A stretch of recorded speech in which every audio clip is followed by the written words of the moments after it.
The first light of dawn had barely crept over Sandringham's manicured lawns when King Charles III and Queen Camilla emerged from the ornamental archway, their silhouettes framed by dew-laden rose bushes and centuries of royal memory pressing softly around them.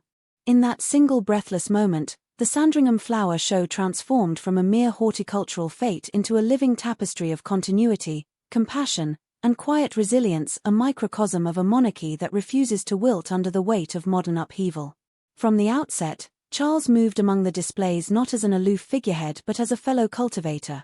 Kneeling beside a row of heritage sweet peas, he murmured questions about soil pH and companion planting with an enthusiasm that drew smiles from seasoned growers, each of whom recognized in him a kindred spirit who shared their own obsession with earth and bloom.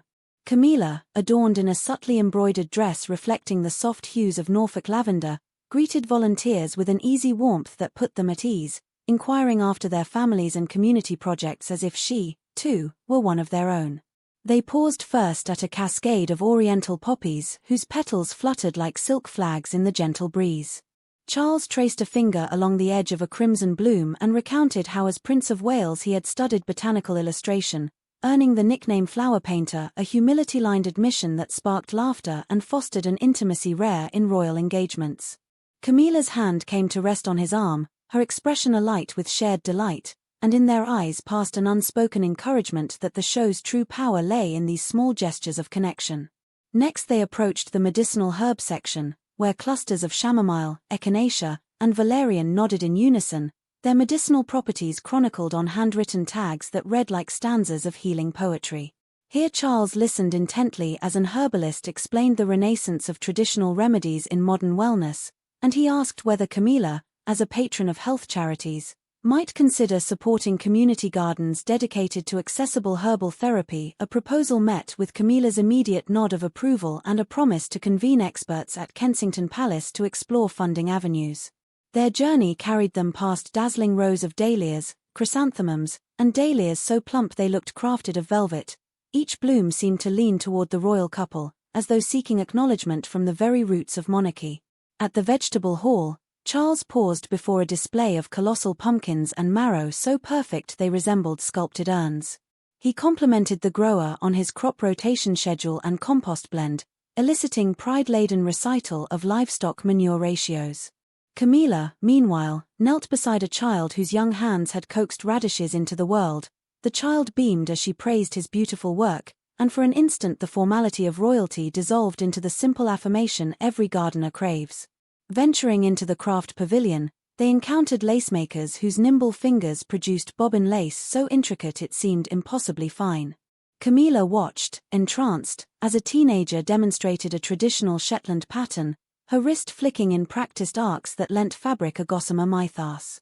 "You must teach me," Camilla whispered, and the maker's shy grin spoke of a princess transformed into a student, the hierarchy pleasantly inverted.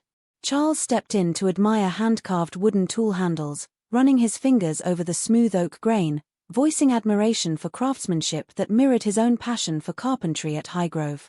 Their authentic curiosity turned every exchange into a lesson in mutual respect, underscoring the monarchy's evolving role as both patron and participant in local culture. By midday, the couple reached the marquee where medical detection dogs had set up their demonstration area. A golden Labrador named Darcy wagged her tail at Camilla's outstretched hand, and Charles knelt to praise the dog's life-saving instincts. "You're a marvel, aren't you?" he said in a tone that carried wonder rather than condescension, and Camilla added, "You give hope to families," sealing the moment with a gentle cheek stroke that reduced judges and audience alike to awed hush. The researchers explained how each dog's training had begun at puppyhood, with scent discrimination games essential to their eventual medical deployments. Camilla listened, her gaze steady, and promised to leverage her patronage to expand funding for canine cancer detection trials, a commitment that drew spontaneous applause from assembled volunteers. As the afternoon sun leaned west, Charles and Camilla moved to the children's plot, where small gardening sets lay waiting for eager hands.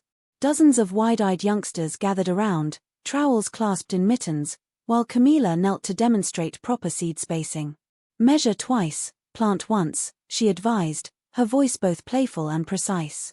Charles crouched beside a shy boy whose first marigold had wilted. With fatherly encouragement, he showed him how to replant the seedling with gentler soil compaction, turning a lesson in botany into a metaphor for second chances.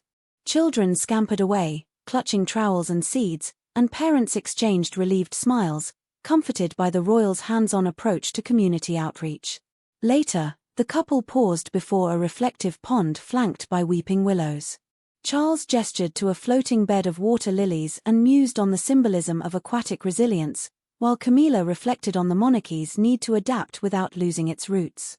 Their private exchange carried the weight of a partnership honed over decades. He spoke softly of the importance of environmental stewardship, she spoke softly of the necessity of accessible philanthropy. Though no cameras captured this moment of unguarded reflection, their synchronized nods and gentle smiles spoke volumes about the monarchy's new tone, balanced between tradition's gravity and compassion's lightness.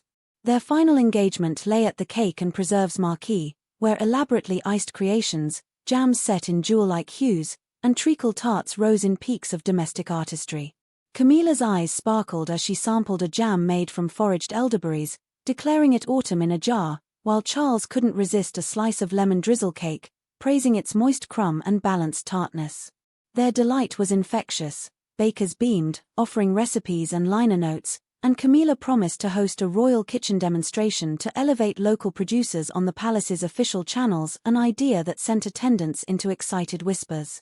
As the sun dipped low, Charles and Camilla gathered beneath the grand floral arch to address the crowd.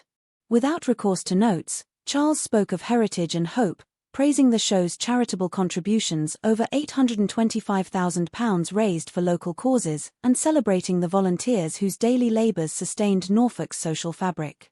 Camilla's subsequent remarks emphasised empathy and empowerment. She highlighted the mental health benefits of gardening, urged community cohesion, and announced a royal grant for youth horticultural apprenticeships.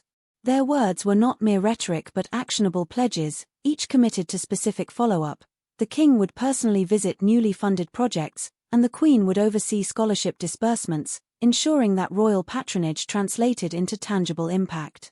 As twilight settled, they meandered back through the rose-scented pathways, each bloom catching the last light like living lanterns. A final tableau unfolded beneath the hawthorn arch.